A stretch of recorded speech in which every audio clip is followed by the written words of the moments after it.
ونفس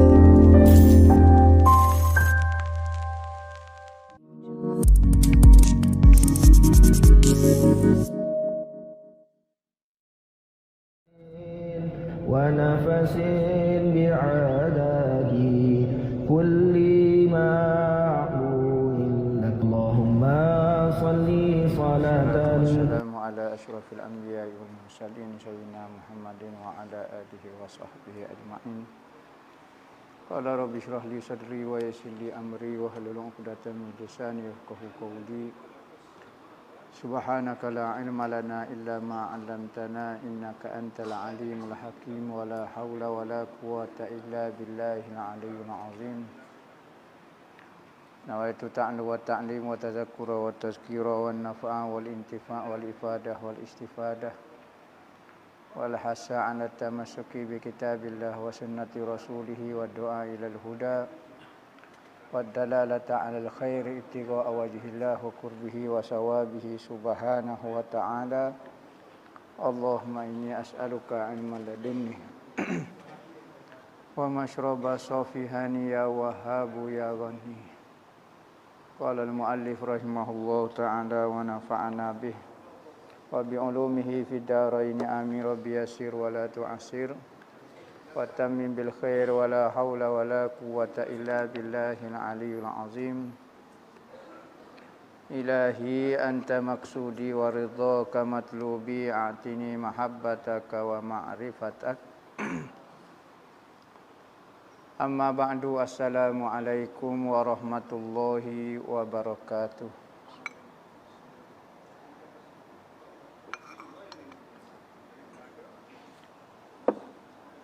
Katanya pengarang rahimahullah ta'ala, faedah yang keempat menyukakan hati dan mententeramkannya. Situ dah. Faedah berkahwin ini hati jadi suka. Mulut tu memang duk suka semacam dah. Hati pun rasa gembira, hati pun rasa tenang. Kalau duk sore napuk ya tenang, tapi dalam hati Allah tak tenang, tak gembira.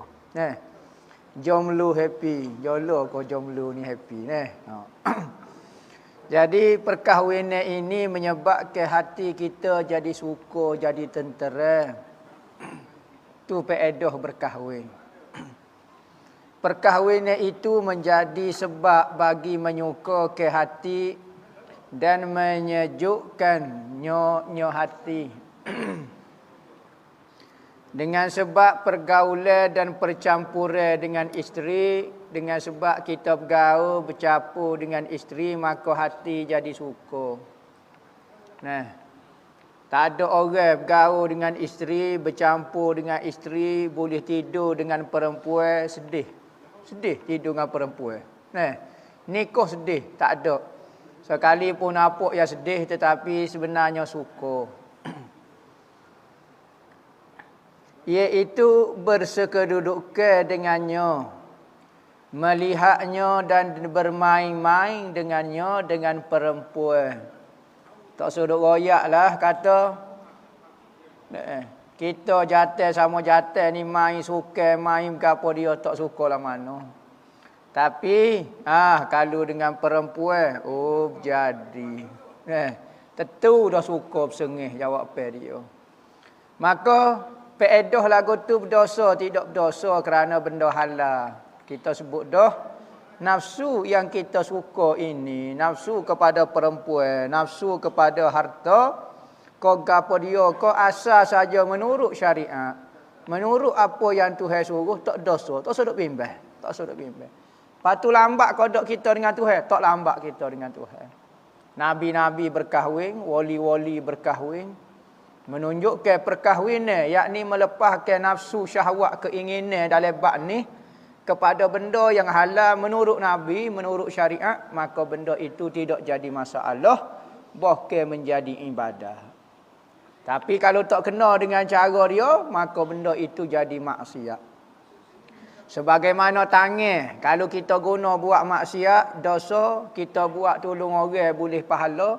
Begitu juga M16.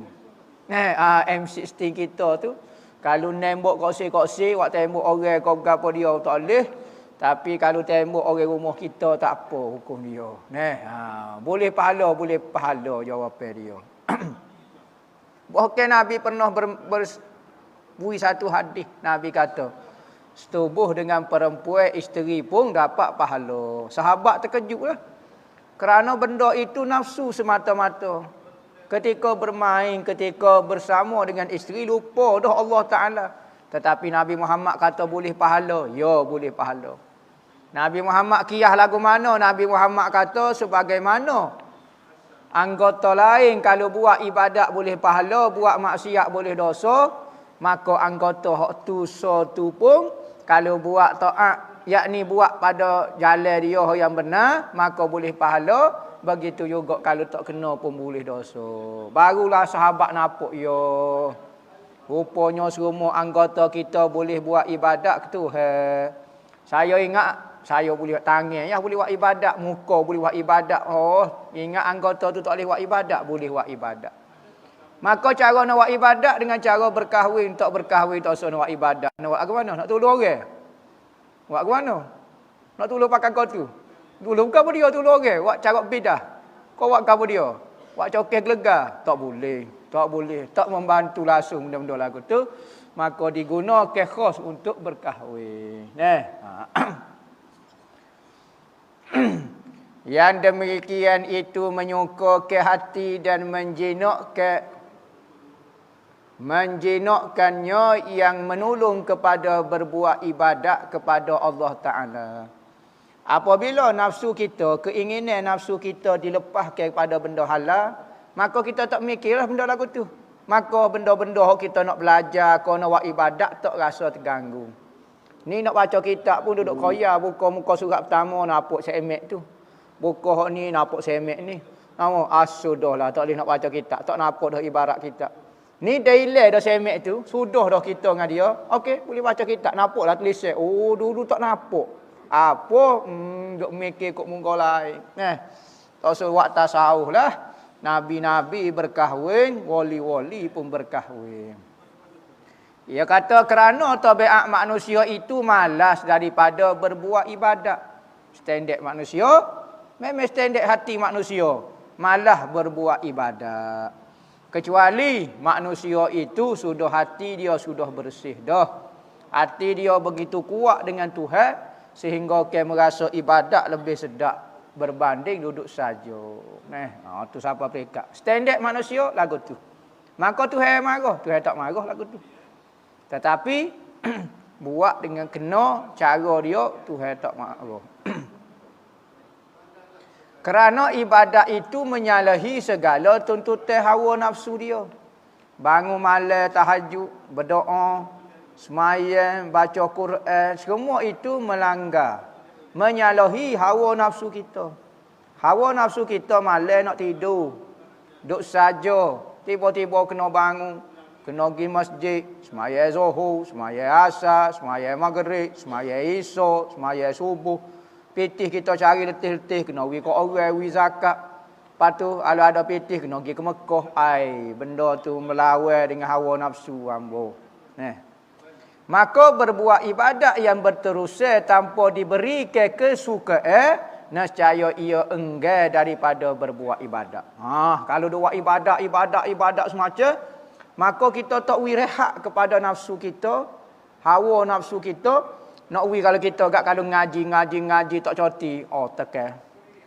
Maka ia kena coti. Tujuan coti tu supaya mari lepas pada coti naik semangat nak ngaji, mungkin rehat ke? Supaya kita kalau tak tidur jam kepala kita. Tujuan tidur apabila kita bangun rasa segar, boleh hidup lagi, boleh buat perbuatan daripada. Maka tujuan berkahwin tu kena kesukaan untuk nafsu supaya nafsu tu tak jadi malah, tak jadi jemu dengan ibadat. Duk main dengan 5 tahun, duk baca tahyuk lagu ni. Tengok muka sebelah ni supaya nyepak, hak ni supaya kena tendai kat orang. Hak ni supaya batal getah. Tak jadilah mana. Maka kena kesukaan kepada nafsu tu. Salah? Tidak salah. Dan jika diberikan kesukaan itu pada setengah waktu, jarang-jarang. Nescaya ia rajin pada setengah waktu pada berbuat ibadat. Yakin jadi rajin buat ibadat. Orang tak nikah tak tahu benda ni. Dia kena orang nikah dulu. Orang tak nikah tahu nampak tak ada gapo, tak nikah lagi. Dan nikah, tahulah. Sebab itulah dalam kitab fiqh kata sunat sebelum daripada pergi semaya Jumaat, sunat setubuh isteri dulu. Tujuan ke apa? Supaya jadi rengeng tubuh, jadi semangat nak dengar khutbah. Kalau tidak kak, Tok Imam kata alhamdulillah. Dia alhamdulillahillazi ahyana ba'dama amatana wa ilaihin nusyur. Bro, tidur selalu tak ada gapo. Serabut perut tekan jadi berat pala-pala. Tetapi katanya ulama dalam kitab fiqh kata sunat setubuh jadi rengeng tubuh. Jadi semangat nak dengar khutbah. Tapi pok kita setubuh pun tidur juga. Teori dalam kitab fiqh kata lagu tu. Begitu juga ramai pengalaman ulama kalau baca kitab tak lepas. Tak mari ibarat. Orang minat study ke, minat baca serabut juga. Pergi tidur dengan bini dulu, mari baca semula. Cerah lalu ibarat kitab. Nampak selalu. Tu pengalaman ulama. Bukan kecek bab perempuan, bukan kecek gila nafsu ke apa tak. Buat dengan cara yang molek, nescaya dapat pahala. Dan beristeri itu setengah daripada yang disukai oleh nafsu. Nikah ini menyebabkan hati jadi suka. Tujuan dia duduk dengan isteri kau, setubuh dengan isteri kau, tujuan supaya rajin buat ibadat. Yang menolong rajin berbuat ibadat seperti memakan makanan yang disukai oleh hawa nafsu yang menguatkan bagi berbuat ibadat.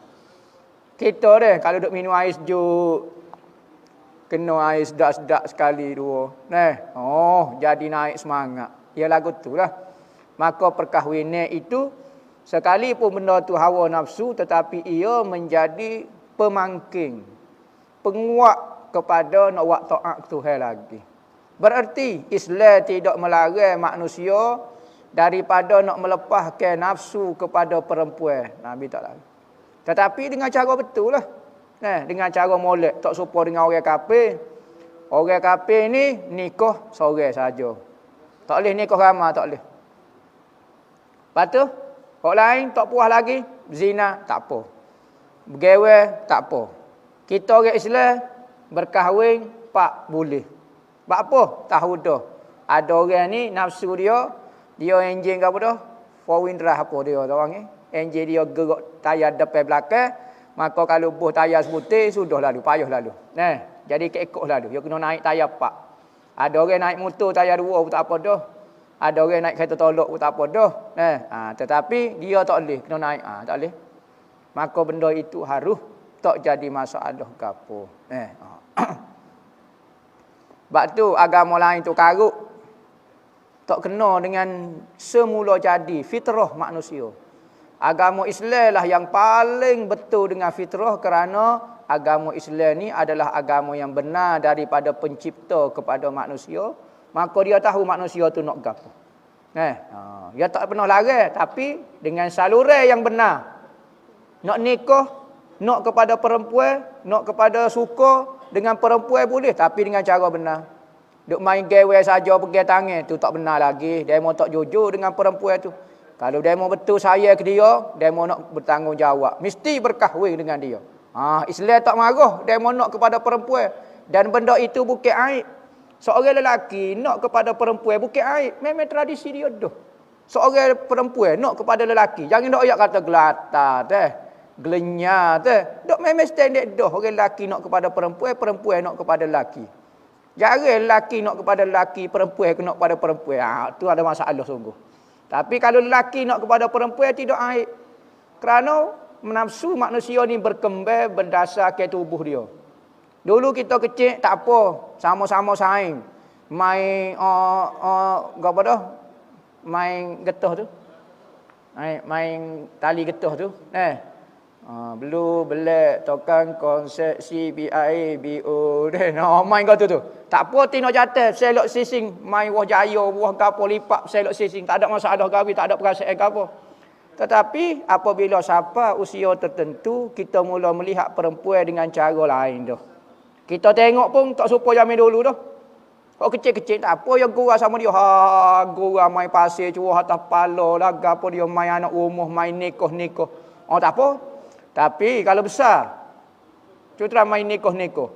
Tak boleh main nikah-nikah. Jawapannya majlis agama lah dua orang tu. Kalau main nikah-nikah. Tak boleh. Sebab apa? Sebab waktu dia dah.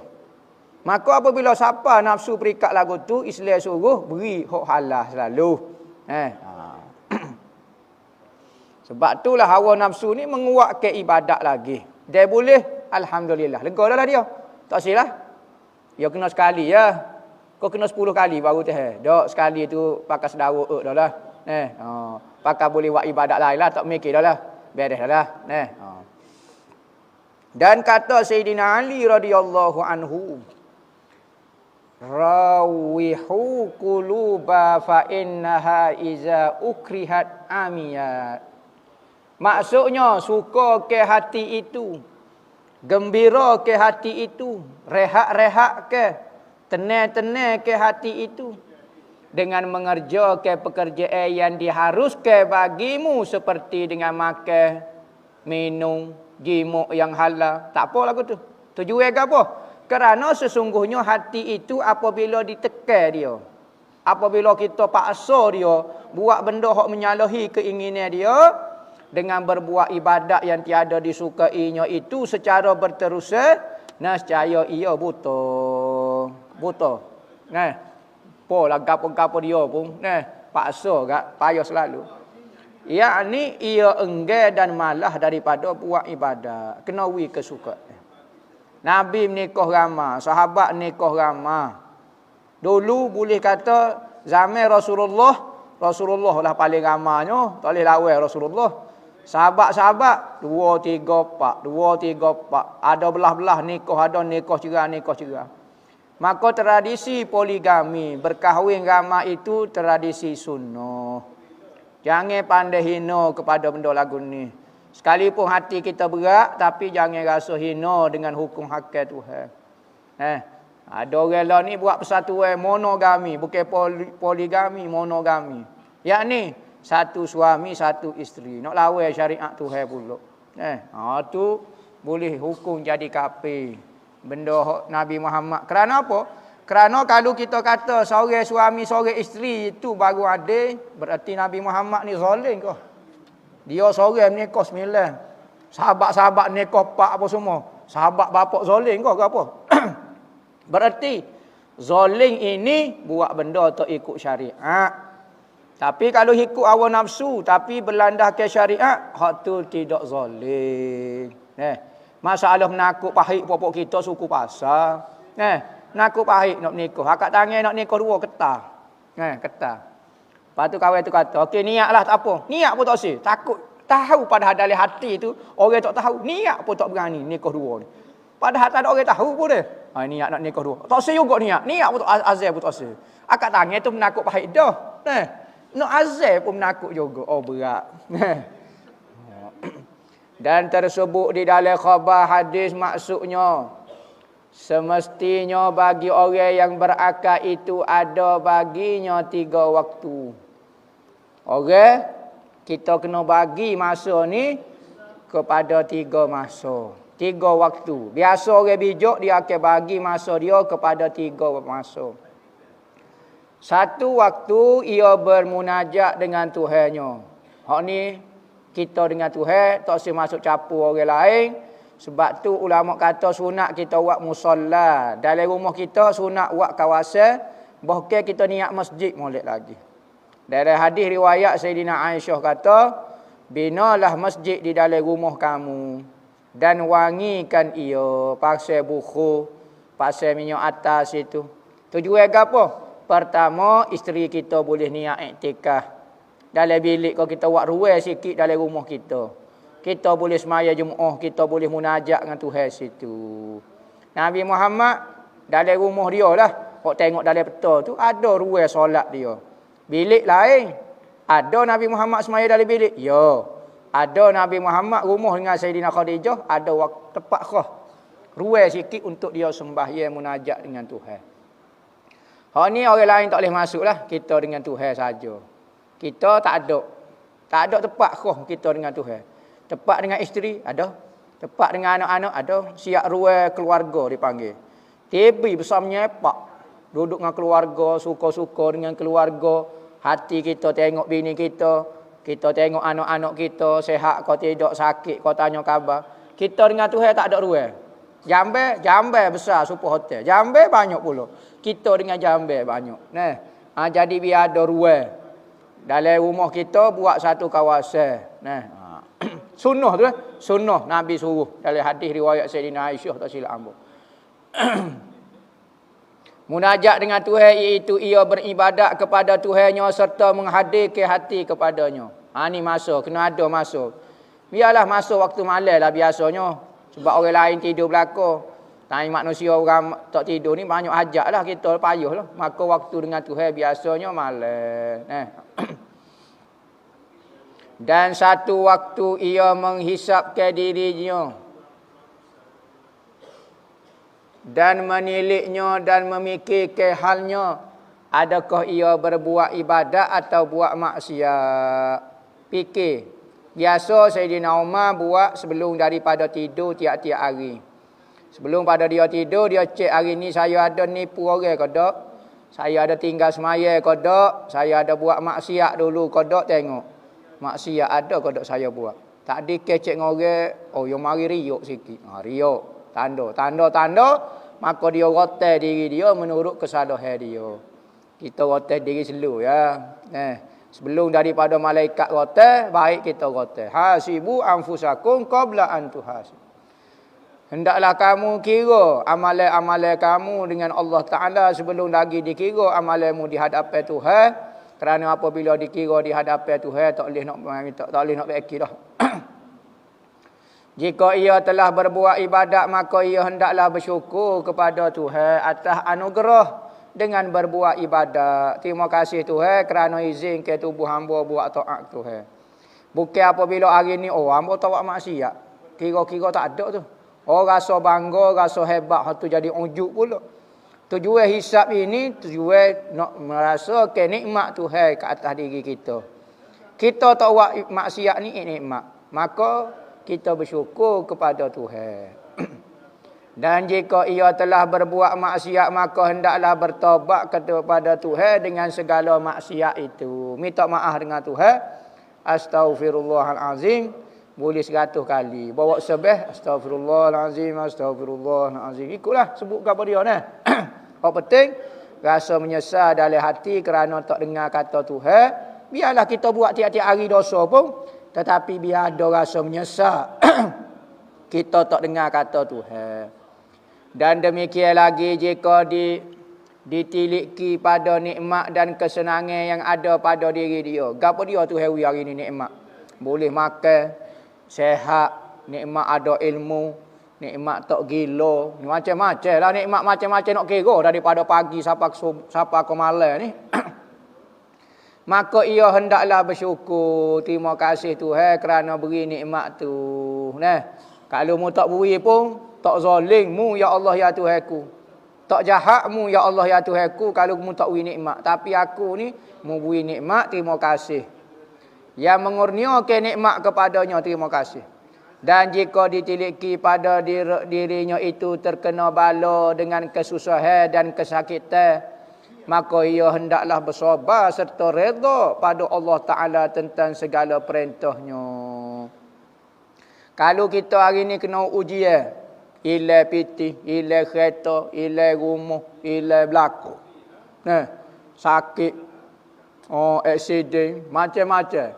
Hari ni tak tahulah lagu mana. Bala semacam, geser tu tak jadi, geser ni tak jadi. Maka tujuan dia, kita kira kata benda tu senyap sudah. Kalau kita rasa bala tu, kita senyap. Reda dengan ketentuan Tuhan. Ya Allah ya Tuhanku, aku reda segala pentadbiranmu Ya Allah ya Tuhanku, jadi ke hatiku ini tidak melawan perintahmu. Segala kejadianmu ini di bawah tadbirmu. Tak ada hak aku nak mengkritik pekerjaanmu. Sabar. Redha. Mudah-mudahan bala saat ni berlaku dah jadi pahala kepada kita. Kalau kita tidak reda, bala tetap berlaku. Dosa dah pula boleh. Tapi kalau kita reda, bala tetap berlaku. Bukan kata bila kita tak reda, bala tu hilang. Tak hilang pun. Tetapi boleh pahala.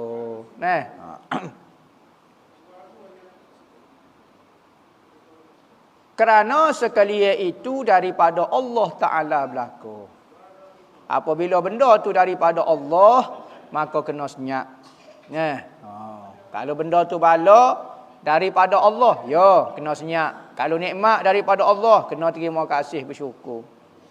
Inilah makna perkataan Sidi Abu Abbas Al-Mursi. Abu Abbas Al-Mursi. Anak murid kepada Abu Hasan Asy-Syazuli. Sidi Abu Abbas Al-Mursi. Bahawa segala kelakuan hamba Allah itu 4 perkara jua. Katanya dalam mata hikayat dia tak silap hamba. Dalam setiap nafas kita ini akan berlaku 4 benda. Sama ada 2 benda sekaligus ke 3 benda ke apa dia, tak apalah. Yang penting 4 benda ni akan berlaku dalam nafas kita. Nafas turun naik ni, setiap detik kita akan mengalami 4 keadaan ni. Gapo dia? Tiada 5 baginya 4 keadaan. Pertama, duduk dalam nikmat. Makan nasi sedap, gapo dia tidur sedap. Kedua, duduk dalam balong. Tak boleh nak tidur. Sakit, tak ada makan ni. Duduk dalam balong. Ketiga, duduk dalam taat. Boleh semayang, boleh gapo, boleh sedekah. Kadang-kadang 2 sekaligus. Taat dan nikmat. Buat taat dalam nikmat. Kadang-kadang buat taat dalam sakit. Ya kadang dia boleh gabung 2 sekali. Dan keempatnya maksiat. Maksiat kadang-kadang maksiat dalam nikmat. Kadang-kadang maksiat ngabalo, ada macam-macam. Maka jika engkau mendapat nikmat, maka yang dituntut oleh hak Allah Ta'ala daripada engkau bersyukur. Kalau boleh nikmat, puji Tuhan sungguh-sungguh. Jangan mulut saja Alhamdulillah. Kejam mata sebentar sebut Alhamdulillah. Biar mari daripada hati. Berlatih lagu tu, berlatih. Biar rasa nikmat lagu tu. Dan jika engkau mendapat bala, maka yang dituntut oleh hak engkau adalah sabar. Sabar, jangan kata engkau apa dia. Senyap, pujuklah hati kita guano-guano, jangan kritik pentadbir Allah Ta'ala. Dan jika engkau dapat berbuat ketaatan, maka yang dituntut oleh kamu adalah daripada engkau ialah memandai bahawa ketaatan itu adalah anugerah daripada Allah ke atasmu. Rasa terima kasih ya Allah ya Tuhanku. Berapa banyak orang hidup atas muka dunia kafir denganmu ya Allah ya Tuhanku. Kafir ni masuk dalam neraka kekal, tapi kita Allah Ta'ala wi iman, wi Islam. Allah terima kasih Tuhan. Dan jika engkau berbuat maksiat, maka yang dituntut oleh Allah Ta'ala engkau bertaubat kepadanya. Minta maaf dengan Tuhan, rasa menyesal kerana melawan dengan Tuhan. Daripada segala maksiat itu, demikianlah engkau fikirkan dalam setiap waktumu itu. Dan satu waktu lagi dibiarkan bagi dirinya untuk makan, minum dan sebagainya. Waktu dengan Tuhan, waktu kita fikir kehidupan kita, ibadat kita, waktu panggil kita dengan diri kita. Saat ni pertama waktu kita dengan Allah. Kedua waktu kita dengan diri kita. Yang ni kita tengok ibadat kita, kau apa dia. Ketiga, kita dengan manusia. Kita dengan keluarga, kita dengan anak-anak. Minum daripada segala nikmat yang diharukan oleh syarak, maka dalam waktu yang disukai oleh nafsu itu, dapat menolong beberapa ketika dalam berbuat ibadat. Maka kalau kita cukup nikmat sini, duduk dengan manusia ni, misalnya cukup bini pun cukup, makanan pun cukup, nescaya dia akan membantu 2 waktu saat ni. Kita dengan Tuhan, kita dengan diri kita. Kalau lapar, nak bangun semaya pun tak boleh, nak gani pun tak boleh, nak mengaji pun tak boleh, nak berzikir pun tak boleh. Jadi benda-benda lagu tu membantu waktu kita dengan Tuhan. Faedah yang kelima, wallahu a'lam.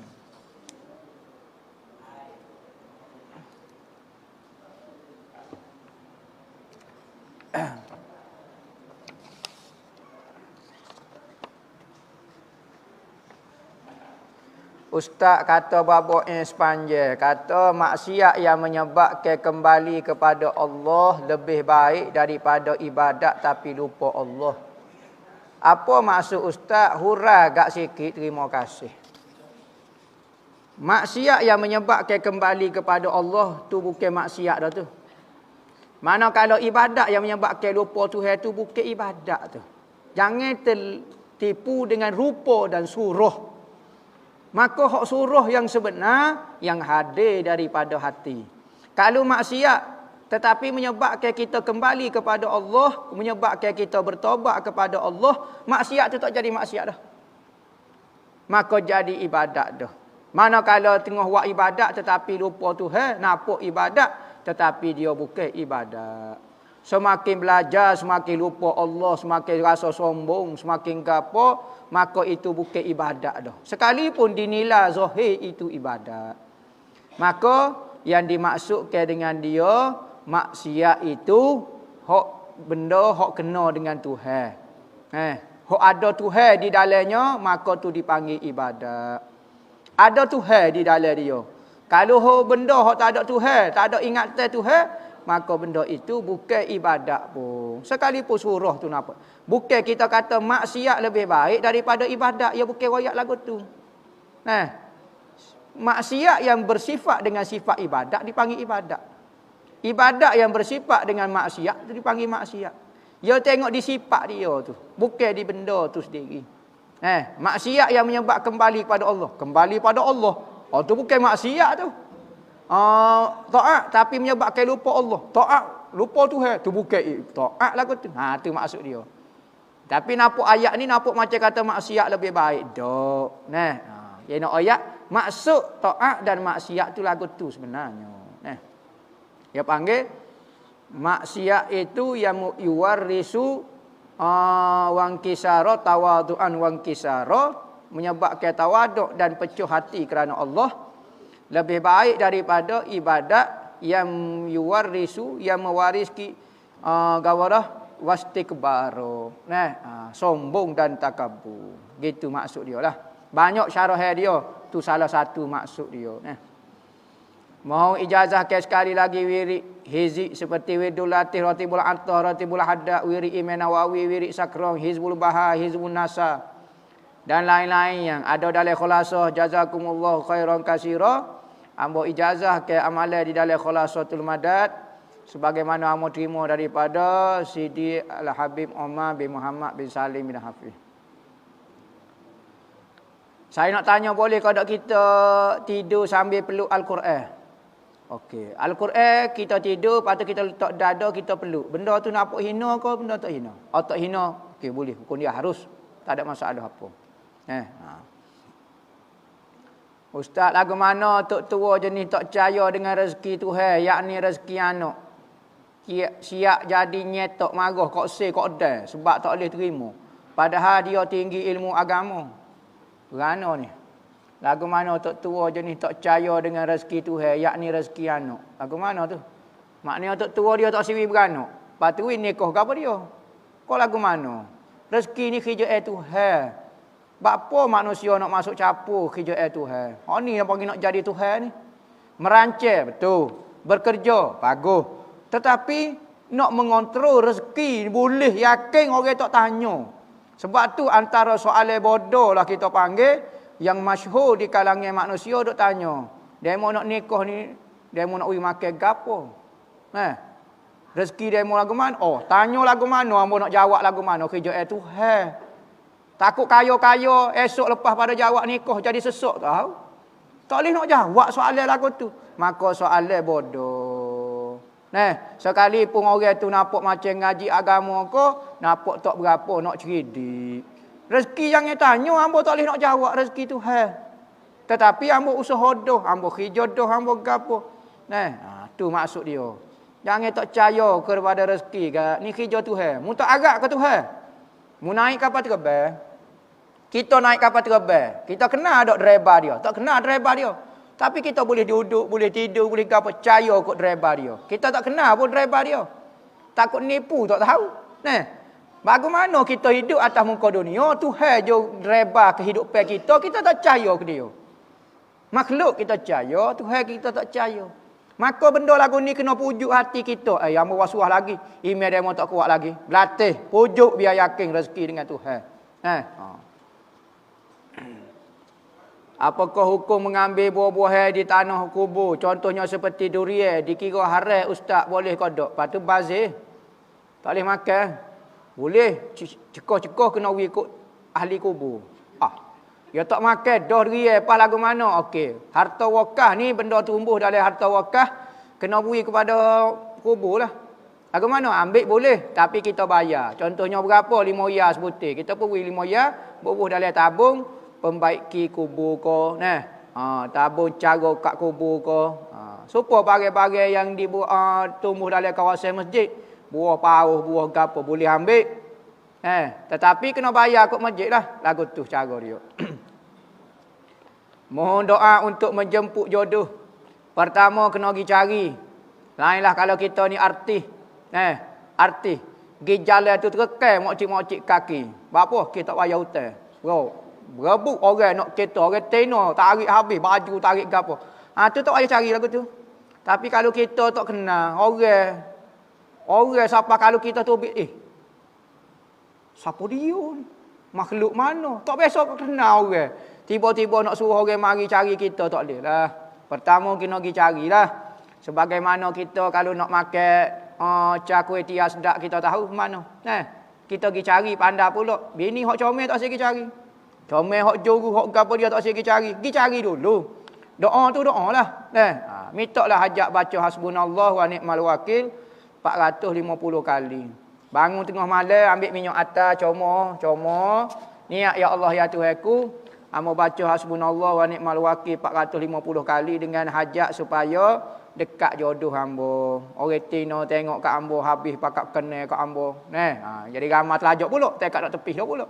Buat lagu tu, insya-Allah lama tak lama bolehlah jodoh tu. Biarlah mokcik 70 pun jadilah. Nemo kata nikah dengan orang tua mudah dapat saka. Nikah dengan dia setahun mati dia. Boleh saka pitih peri-peri kita. Waktu kalau dia mati, kalau kita mati, boleh saka ke dia dah pula. Apakah amalan sesuai untuk dibaca kepada bayi selepas lain selain pada azan iqamah? Baca ayat kursi. Baca qul Allah, qul a'udzu falaq, qul a'udzu binnas. Baca di telinga kanan. Baca di telinga kiri, baca inna anzalnahu fi lailatul qadr. Baca hak ni tujuan selamat daripada gangguan jin kau gapo. Baca inna anzalna supaya budak tu jaga maruah. Tak berzina sampai dia mati. Lepas tu baca ayat kursi. Wakas milih siuk daripada umbun-umbun dia. Sapuh ke seluruh tubuh dia. Niat supaya tidak ada gangguan. Jin kau gapo dia kau gapo. Ambo ijazah mana ambo terima pada guru ambo. Adik perempuan saya 18 tahun tapi malah kerja. Lepas tu nak menikah dah tu. Dia lepok main PUBG je di rumah. Kahwin pun tak nak. Jalan kau tak jumpa lagi tu. Cutlah orang mari kepok depan dia. Wajib kau saya sebagai abang tanggung nafkah makan minum pakai dia. Atau saya boleh buat haluan sendiri, pergi belajar pondok tanpa cara cari nafkah ke dia. Mak ayah saya dah tua, pencing uzur. Tu kata dia gila kok PUBG ni. PUBG ni bukan manusia. Kalau manusia nikah pak dah dia kali. Ramai orang minat ke dia. Jadi cari orang jatuh lah. Hok comel-comel, hok semak-semak cakap dia tak say. Nipu ya. Dia tak jumpa. Dah tahu muka supaya nyepak gu sendiri pun. Tak teliu lah dia. Narak muka kalau nak tidur letak surat khabar. Takut mengegar. Cari hok muka kakak-kakak semak kan. Nyak boleh lah tu. Anak tino lagu tu lah. Dia besar payah nak cara. Kita kena urus dia siapa dia. Ada orang cara. Yakni cari-cari suami. Selagi mana tak ada suami, kita lah kena cara wali lah, kena cara abang dia. Wali kau apa dia. Hak penting kita lah kena caranya. Ustaz betul kau ada Imam Ahmad Isa Al-Muhajir tu Syiah. Sebab ada ustaz tu kata dia Syiah. Dan dia bawa ziarah makan wali ke Yaman. Imam Ahmad bin Isa Al-Muhajir. Dia ni mari daripada Baghdad menuju ke Yaman. Pada tahun berapa tahun? Pada tahun 318. Tak silap ambo. Jadi dia meninggal dalam 1100 lah. 1100 tahun. Lebih kurang lah. Usia dia meninggal 1100 tahun. Sidi Ahmad bin Isa Al-Muhajir, gelar dia kerana dia berhijrah daripada Basrah pergi ke Hadramaut. Dia bukan agama Syiah. Bahkan di Iraq tu di Basrah, antara tujuan utama dia berhijrah daripada Basrah ke Hadramaut kerana pengaruh Syiah terlalu kuat pada masa tu, dan dia nak menyelamatkan akidah dia sebagaimana akidah ahli keluarga Nabi yang tidak ada kaitan langsung pun dengan Syiah. Maka dia ajak habis semua anak beranak dia balik pergi ke Hadramaut nak selamatkan akidah dia. Keluarga dia, kaum kerabat dia hak di Basrah ada hak terkesan dengan Syiah. Dia tak. Kalau orang kata dia tu Syiah, tak masuk akal. Dia tu ahlu sunnah wal jamaah. Tu 1100 tahun lepas. Jadi orang kata dia Syiah tu, maklumat tu tidak tepat. Bahkan maklumat ni tujuan dia nak mengatakan Alawiyin lah ni, Ba'lawi lah ni Syiah. Ni tu. Dia ada anak nama Ubaidillah. Ada anak nama Alwi. Alwi bin Ubaidillah bin Ahmad Sayyidina Al-Muhajir. Alwi inilah bapa segala keturunan Ba'lawi lah ni. Tariqah Ba'lawi semua rujuk kepada nama dia. Ba'lawi. Alawi nama dia. Ba'lawi maknanya Bani Alawi. Anak cucu kepada Alwi bin Ubaidillah bin Ahmad Al-Muhajir. Kalau kita kata dia Syiah, maka habis Ba'lawi ni Syiah. Tapi kita tengok, hak kita mengaji lah.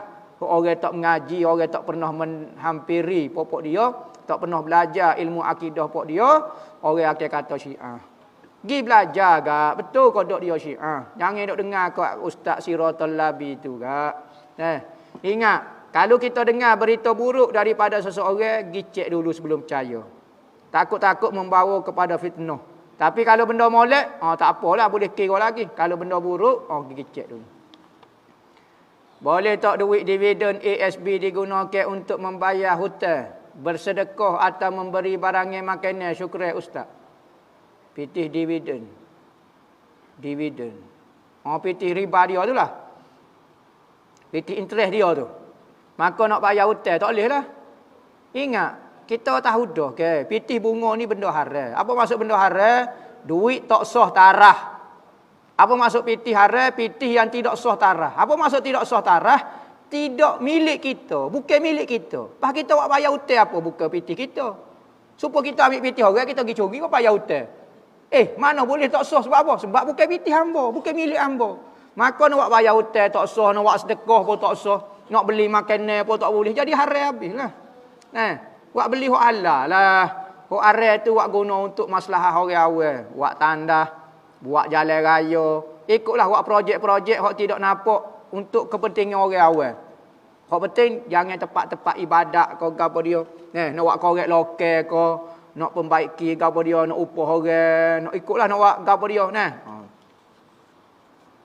Saya semaya subuh terlupa baca kunut sujud sawi dan sujud sawi. Selepas bagi salat ada orang, adakah boleh sujud sawi niat kembali pada solat? Ada orang bagi pendapat kata boleh. Ya boleh. Lepas kalau kita bagi salat teringat, nak sujud sawi. Maka telitah dalam hati saja nak semaya semula gitu ya. Tak payah kata usolli fardhu zuhri. Nak semaya semula. Allahu akbar, sujud 2 kali sujud sawi, lepas tu salat assalamualaikum. Boleh cerai ke dak pasal puasa wisol. Puasa wisol ni dalam kita haram hukum dia. Apa maksud puasa wisol? Kita sambung ke puasa tak buka puasa. Malam tak buka puasa. Tapi kalau lepas tu ada ulama tu puasa 3 hari turut-turut, tanya dia, takut dia tak ada makan ni. Ada orang puasa setahun, ada orang puasa 3 bulan tak makan-makan. Bukan dia wisol tu, dia tak ada makan ni. Maka ada orang tak makan hari raya. Bukan sebab dia puasa, dia tak ada makan ni. Maka puasa wisol ini haram katanya Nabi. Sahabat-sahabat dulu nak puasa, wisol sambung sehari 2 hari lagu tu Rasulullah larang. Rasulullah kata, mu jangan tiru aku. Aku tak apa, sekalipun makanan tak ada, aku wisol puasa, sambung puasa, tetapi aku makan makanan syurga. Tu hewi makanan khas untuk aku. Mu tak boleh tak makan, gelepar mudarat pada diri. Wallahu a'lam. Al-Fatihah.